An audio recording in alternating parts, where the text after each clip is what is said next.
intro.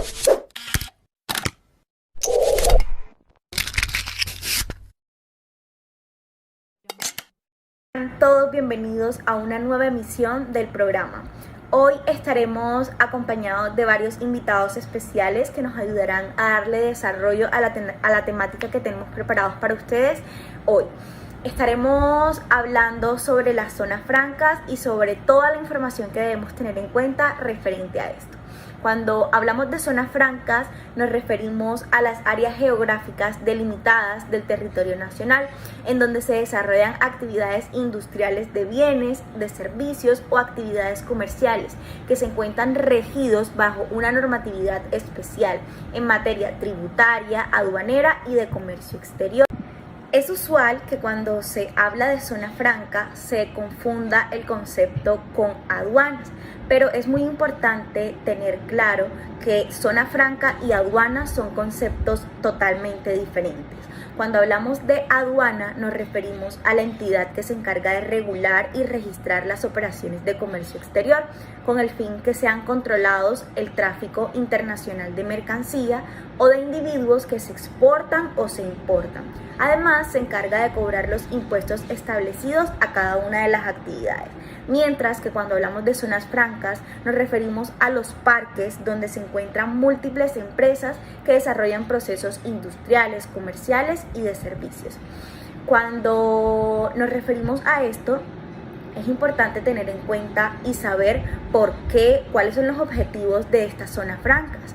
Entonces tenemos que entre sus objetivos está el servir como un instrumento para la creación de empleo y para la captación de nuevas inversiones de capital, promover la competitividad en las regiones donde se establecen, desarrollar cada uno de los procesos industriales altamente productivos y competitivos, promover y generar economías de gran escala, simplificar los procedimientos del comercio de bienes y de servicios con miras a facilitar su venta. Entre otros, tenemos que entre los objetivos de las zonas francas está atraer inversión extranjera para de esta forma lograr un desarrollo de las regiones, además de promover el encadenamiento con la industria radicada fuera de las zonas francas, permitiendo que éstas puedan competir en igualdad de condiciones por el suministro de los bienes a las compañías localizadas en las zonas francas. Ahora le vamos a dar la bienvenida a uno de nuestros invitados para la noche de hoy. Hola, José. Bueno, ahora bien, uno de los requisitos que nosotros tenemos que tener muy en cuenta es que nosotros, para poder hacer la declaratoria de la zona franca como tal, para poder entrar en ese juego, debemos tener en cuenta una serie de requisitos y unos procesos. ¿Qué es lo primero que tenemos que hacer para obtener la declaratoria de existencia de una zona franca? Pues debemos presentar una solicitud ante la DIAN, ¿cierto? Presentamos una solicitud ante la DIAN y esa solicitud tiene que ir dirigida con un plan de desarrollo maestro. Ahora bien, esta solicitud la debe presentar la persona que pretende ser usuario, operador de la misma, ¿cierto? O sea, por ejemplo, si yo voy a ser parte de una zona franca, yo quiero operar en una zona franca, en un área específica, yo soy la persona responsable que tengo que enviar la solicitud junto al plan maestro de desarrollo y aparte de eso, debo pasar a ser una persona jurídica. Eso también es muy importante tenerlo en cuenta para poder obtener la declaración de zona franca. Otra cosa, el usuario operador deberá dedicarse exclusivamente a las actividades propias de dichos usuarios. O sea, no podemos hacer otras actividades sino las actividades de estos usuarios. Y así vamos a obtener pues beneficios tributarios, obviamente cuando ya se nos dé la autorización como tal. Listo. Otro de los requisitos que debemos tener en cuenta para la declaratoria de la zona franca son los siguientes. Por ejemplo, constituirse, como dije anteriormente, como una persona jurídica. Ese es el primer requisito. Otro sería, por ejemplo, informar o presentar todas las personas que van a ser parte, ¿cierto?, de esta declaratoria del proyecto como tal. Depende del proyecto. Debemos, por ejemplo, presentar representantes legales, nombres de las juntas directivas, los socios, los accionistas, o sea, todas las personas que van a ser parte del proyecto como tal. Luego de eso, tenemos que registrar todos los que mencioné anteriormente ante el RUC, es decir, ante el Registro Único Tributario. O sea, todos ellos tienen que ir registrados ahí para poder obtener esa declaratoria. Todo eso tiene que ir ahí. También tenemos, por ejemplo, que anexar certificados de existencia y representación legal, en el cual debe constar, por ejemplo, que el objeto social le permite desarrollar las funciones propias de la zona franca. También debemos tener en cuenta que debemos presentar todos los estados financieros, ¿cierto? Un mes antes, o sea, es decir, el último día del mes anterior a la solicitud que nosotros le vamos a enviar a la DIAN. Recuerden que la DIAN, en este caso, es el sujeto activo, al cual nosotros, que somos sujeto pasivo, le vamos a enviar la solicitud, que debe ir acompañada con un plan de desarrollo maestro, que ya se lo voy a contar a continuación. Por ejemplo, este plan de desarrollo general de la zona franca debe contener una serie de requisitos, una serie de cosas. Por ejemplo, en el papel debemos colocar el resumen ejecutivo, por ejemplo, del proyecto, los objetivos, las metas del proyecto, la justificación, el valor de la inversión de tal proyecto, que obviamente eso va acompañado de una ley que tenemos que tener en cuenta, que es la ley 1004 del 2005. También, por ejemplo, debemos colocar ahí en el plan maestro de desarrollo la descripción, por ejemplo, detallada del proyecto de inversión. O sea, depende de qué proyecto vamos nosotros a trabajar ahí en esa área específica. Y también tenemos que tener en cuenta, por ejemplo, colocar todo lo que son los cronogramas, inversión, toda la parte, por ejemplo, de impacto económico y beneficio social, o sea, responsabilidad social. Y debemos también colocar, por ejemplo, todo lo que son los estudios de factibilidad y todo lo que vamos a invertir nosotros en ese proyecto como tal. Listo.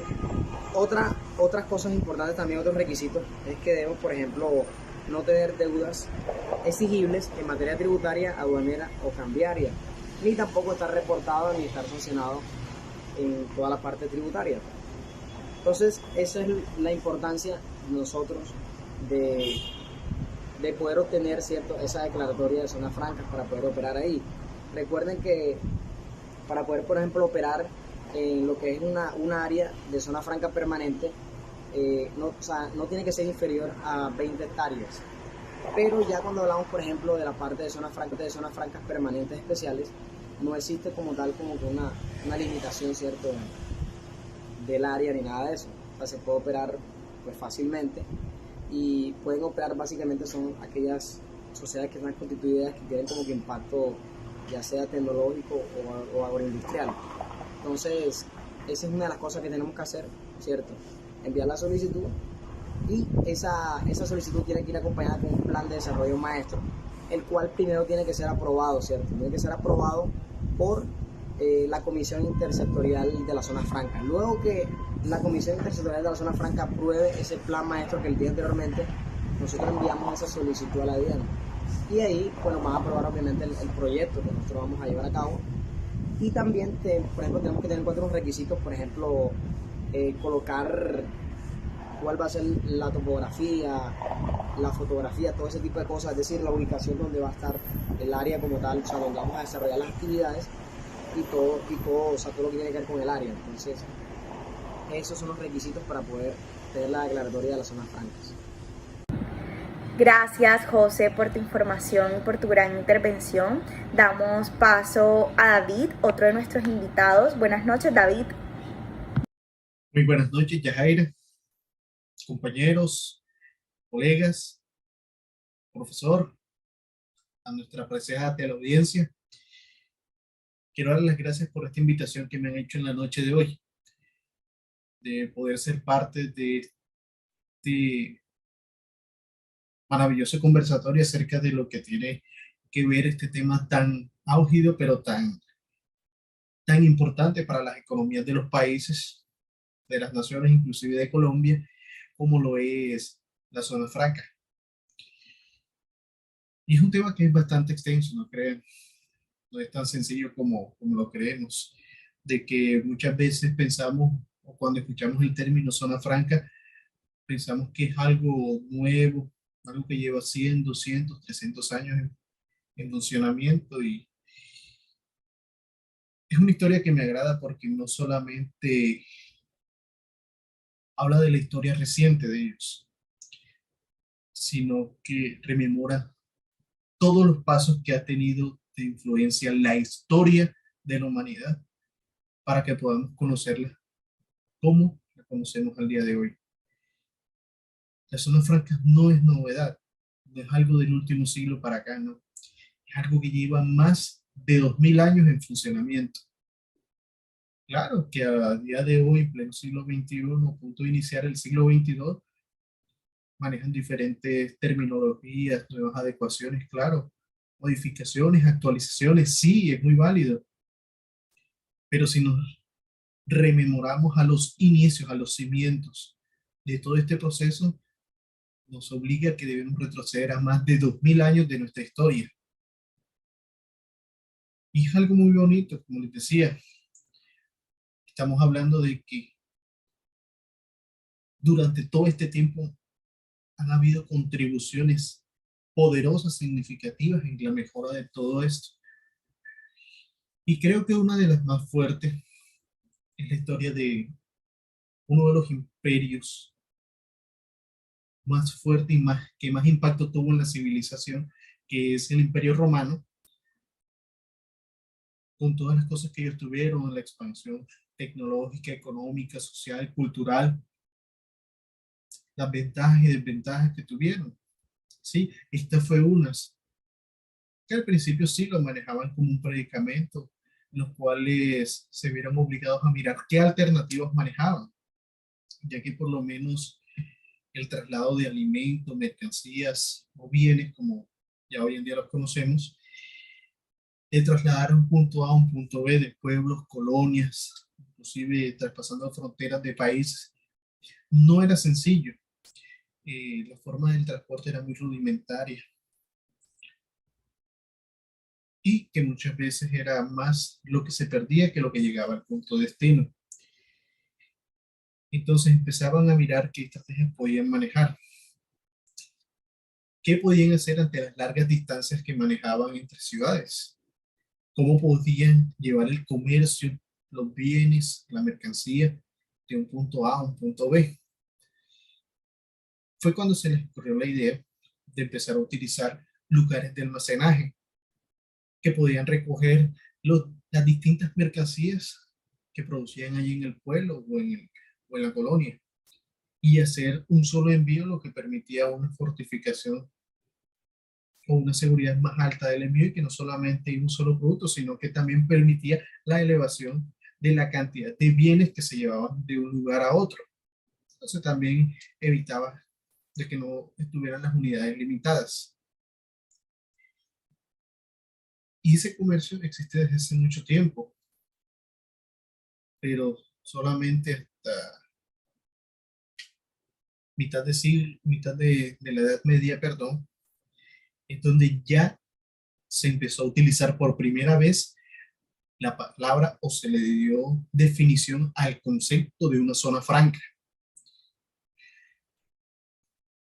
La mayoría de los pueblos, colonias, eh, ellos comenzaron a manejar este concepto a través de un puerto libre. ¿Cómo así? Eran ciudades costeras en las cuales tenían acceso al mar, que en esa época el transporte fluvial era una de las principales formas de transporte de personas, de mercancía.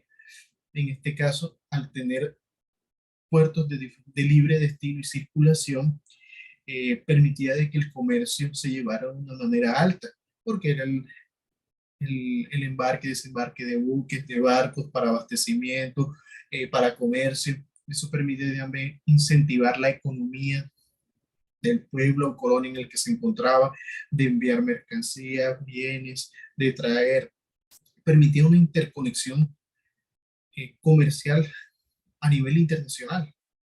¿Entiendes? Como les digo, esto no es nuevo, esto lleva demasiado tiempo aquí en el mundo.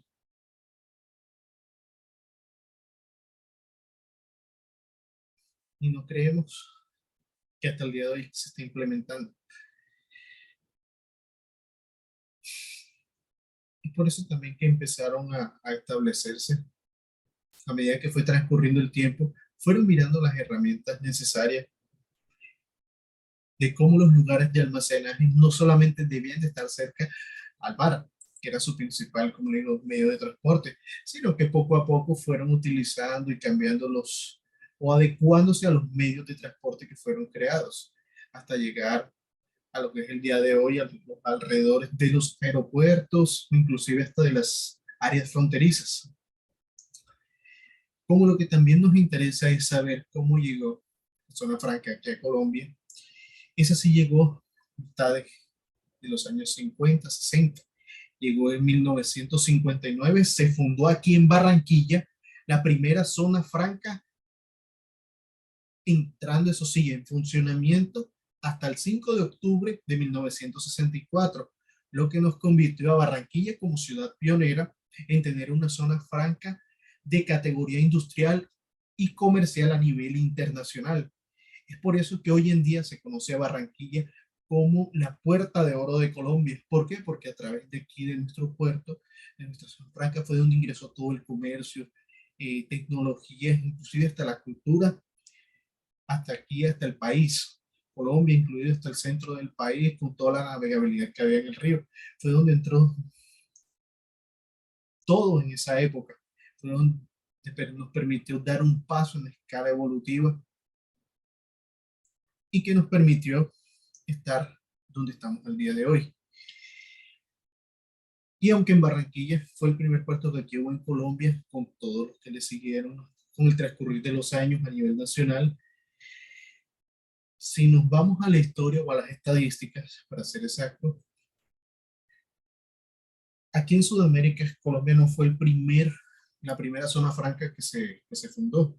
La primera se realizó en la ciudad de Colón, en Panamá, a través del decreto 18 del 17 de junio de 1948, en el cual se estableció ya de carácter comercial. Y como la idea fue tan buena, decidieron ser replicados en la ciudad de Manaus, Brasil, el cual lo creó por medio del decreto 3173 del año 1957 para también uso comercial. Y ha sido tan exitosa la idea y ha sido tan replicada de que al día de hoy existen 1.245 zonas francas en el mundo, generando más de 49 millones de empleos y también con el establecimiento de más de 516.000 organizaciones distribuidas en las dos actividades, comerciales o industriales. Y como dato adicional, les comparto que aquí en América del Sur hay un total de 68 zonas francas. Y en el Caribe, un total de 120 debido a sus ubicaciones geográficas. Pero no solamente es bueno conocer la historia de lo que es nuestra zona franca, también es importante que conozcamos las obligaciones o responsabilidades que tenemos los usuarios de todas las zonas francas, valga la redundancia. En este tipo de lugares no podemos darle margen, eh, no podemos darle margen al error, ya que la ubicación estratégica que tienen las zonas francas a nivel de país permite una serie de ventajas y desventajas, a su vez, en el cual por lo menos siempre debemos de considerar de que la información que plasmamos en la documentación debe ser verificable, comprobable, evitándonos así que podamos incurrir en algunas de las faltas a las obligaciones que a continuación vamos a señalar que se llevan a cabo en en las zonas francas del país.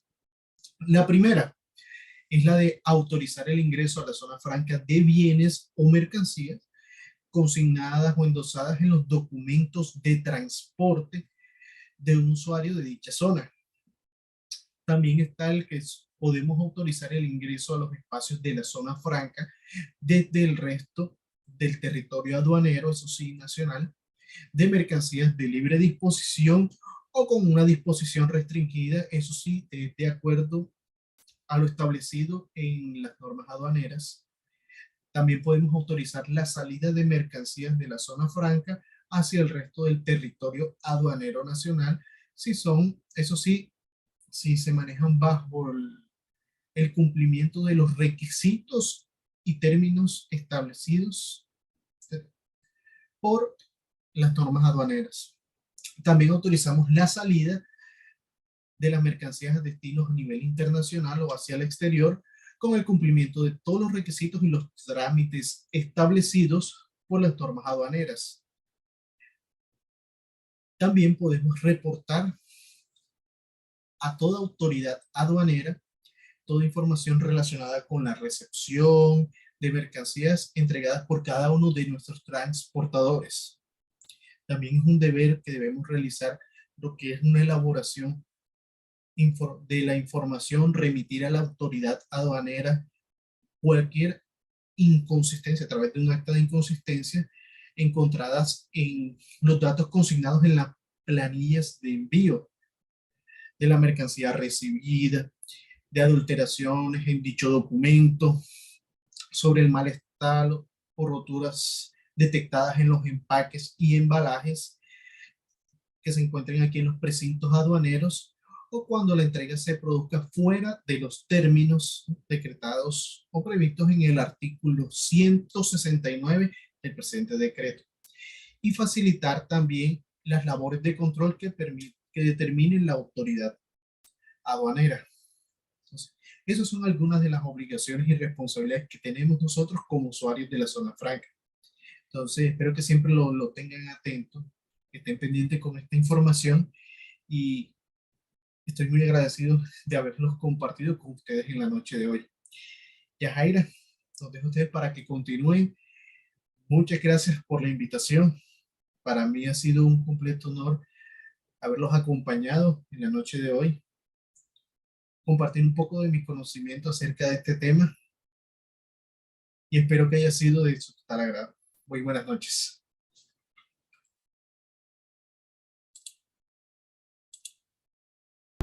Muchas gracias, David, por compartir tu información con nosotros. A continuación vamos a dar paso a Paola, quien nos va a brindar una información importante referente al tema. Buenas noches, Paola.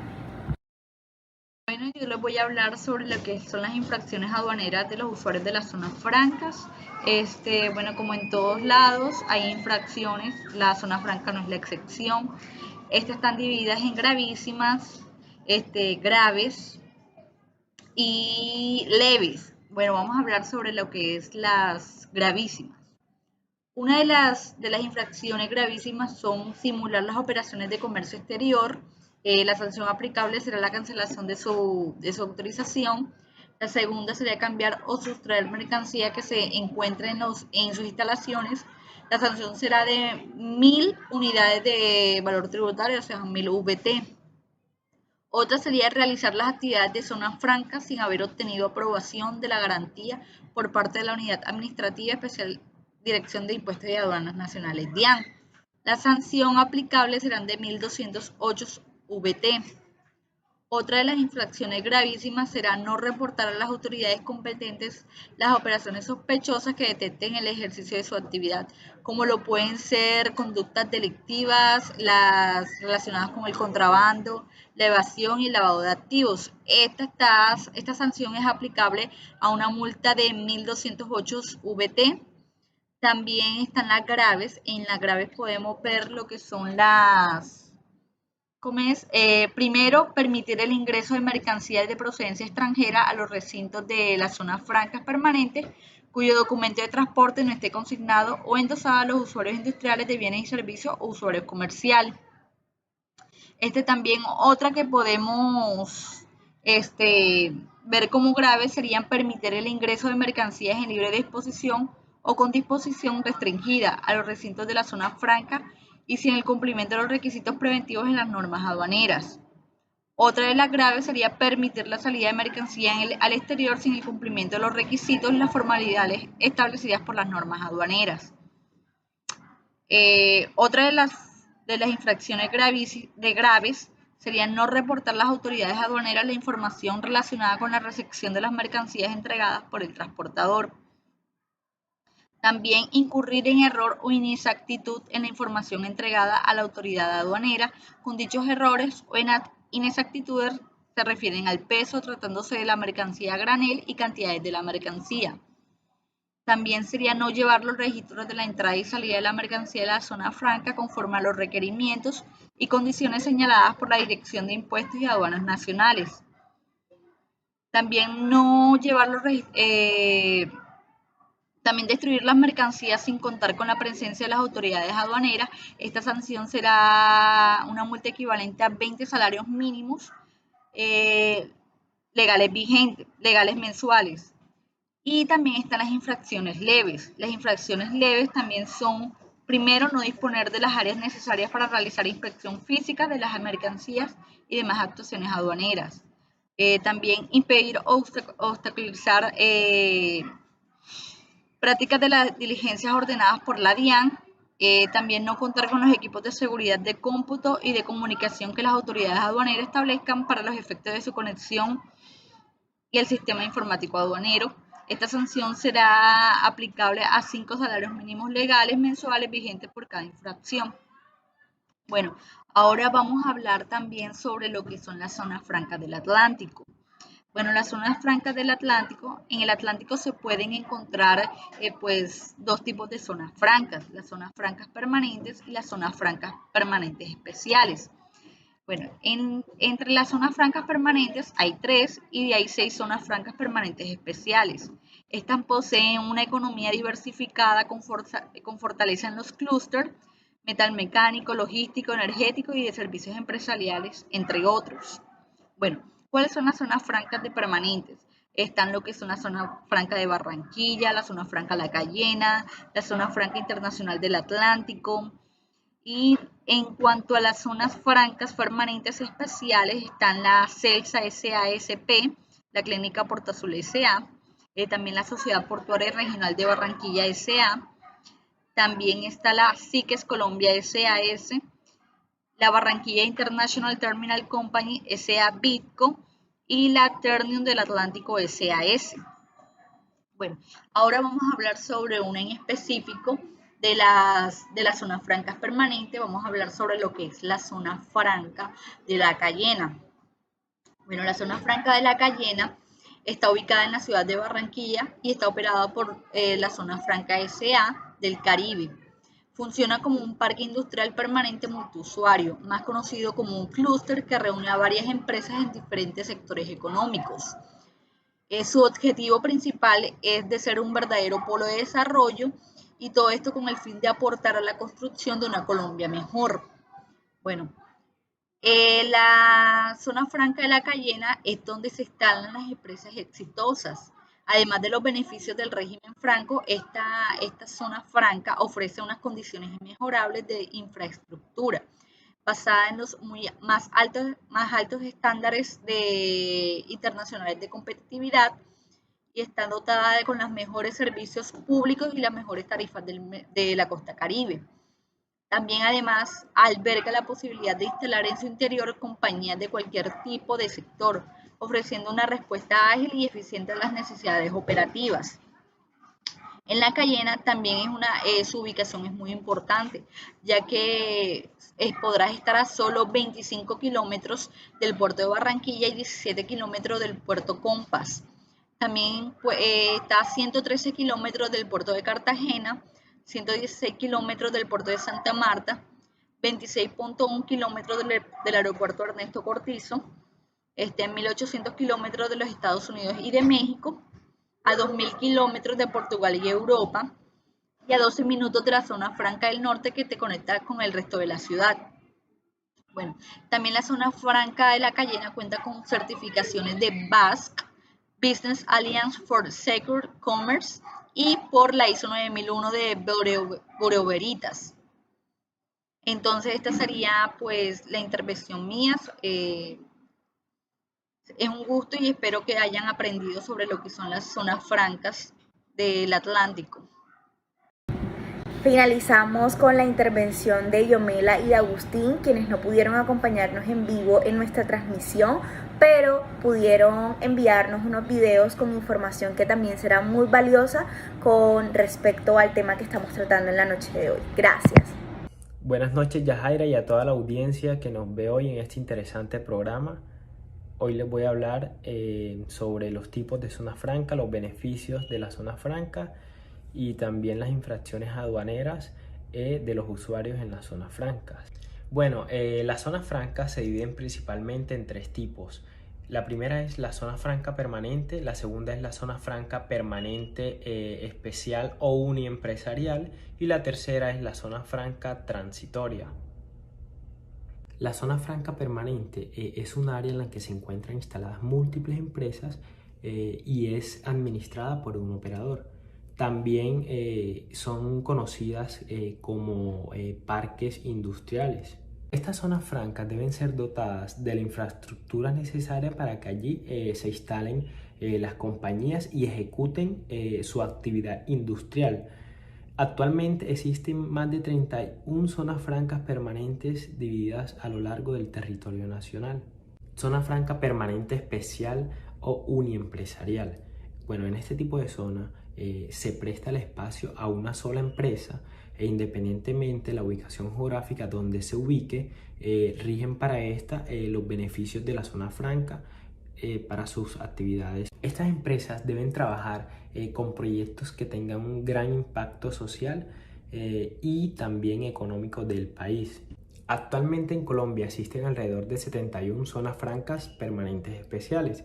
Admiten entre las siguientes modalidades de bienes, de servicios de salud, de proyectos agroindustriales y sociedades portuarias, entre otras. Zonas francas transitorias. Entre los tipos de zona franca en Colombia, este es el designado para lapsos determinados, puesto que tiene un carácter temporal. Se usa principalmente en la celebración de ferias, congresos, exposiciones, seminarios internacionales que tengan gran importancia y relevancia en la economía y el comercio del país. Se le otorga de manera transitoria el tratamiento de zona franca comercial a los terrenos donde se vaya a realizar este tipo de eventos. Esto con el fin de que la mercancía que venga del exterior esté libre de aranceles, también de IVA. El tiempo máximo de permanencia de la mercancía de las zonas francas incluye la duración del evento y 2 periodos adicionales a este mismo. El primero es 3 meses antes de la iniciación y el segundo son 6 meses luego de la terminación de este mismo. ¿Cuáles son los beneficios de la zona franca? Bueno, los beneficios legales del régimen franco en Colombia son tarifa única del impuesto sobre la renta del 20%. No se causan ni se pagan tributos de IVA, tampoco aranceles en las mercancías que se introducen a la zona franca. Posibilidad de exportación desde las zonas francas a terceros países y a mercado nacional. También la mercancía introducida desde el extranjero hacia la zona franca no podrán permanecer indefinidamente en estas. Exención del IVA para la materia prima, partes, insumos, bienes terminados que se vendan desde el territorio nacional aduanero a los usuarios industriales de bienes o servicios de la zona franca o entre ellos. Infracciones aduaneras de los usuarios de la zona franca. Estas constituyen las infracciones aduaneras en que pueden incurrir los usuarios operadores de las zonas francas y las sanciones asociadas a su comisión. Entre estas están las siguientes. Gravísimas. Aquí encontramos la de sustituir mercancías sujetas al control aduanero. La sanción de esta será una multa equivalente al 100% del valor de la mercancía sustraída. Simular operaciones de comercio exterior. Bueno, en esta la sanción aplicable será la cancelación de su autorización. Permitir la salida de mercancías del territorio aduanero nacional sin el cumplimiento de los requisitos y trámites establecidos por las normas aduaneras. Bueno, la sanción de esta multa será equivalente a 500 unidades por el valor tributario. Realizar las actividades de zona franca sin haber obtenido la garantía por parte de la DIAN. Bueno, la sanción aplicable será una multa equivalente a 1.208 unidades de valor tributario. No reportar a las actividades competentes aquellas operaciones sospechosas que incurran en actividades delictivas, tales como la evasión, el contrabando, el lavado de activos, entre otras. La sanción aplicable a esta infracción es de 1.208 unidades al valor tributario. Yo les voy a mencionar los procedimientos de las declaratorias de la zona franca de forma cronológica. Tenemos inicialmente hay una verificación de requisitos, luego se presenta la solicitud, se continúa con una solicitud de los conceptos. Cuarto, se hace un análisis y una visita técnica. Luego se hace un requerimiento, se continúa elaborando un informe técnico de toda la información que se tiene, se hace una reunión de todo el grupo técnico, también la comisión intersectorial de la zona franca realizan una evaluación de la solicitud y emiten concepto de viabilidad para la declaratoria. Y finalmente, el Ministerio de Comercio, de Industria y Turismo es quien realiza la declaratoria de la existencia de las zonas francas. A continuar nuestra presentación y tenemos un segundo tema, que es cuándo se pierde la declaratoria de la zona franca. Bueno, aquí en el caso para las zonas francas permanentes se pierde cuando no se efectúa y no se mantenga el crecimiento del 100% del área declarada como zona franca permanente antes del inicio de las operaciones propias de la actividad de la zona franca. También se tiene como estas no se cumplen con el plan maestro de desarrollo. Tenemos otra, al finalizar el 5º año siguiente a la declaratoria de existencia de la zona franca permanente, no existan al menos 5 usuarios industriales de bienes o servicios vinculados que hayan realizado una nueva inversión que sumada sea igual o superior a 46.000 salarios mínimos mensuales legales vigentes. O cuando no se mantenga al menos 5 usuarios industriales o bienes o servicios por el término de la declaratoria de la zona permanente.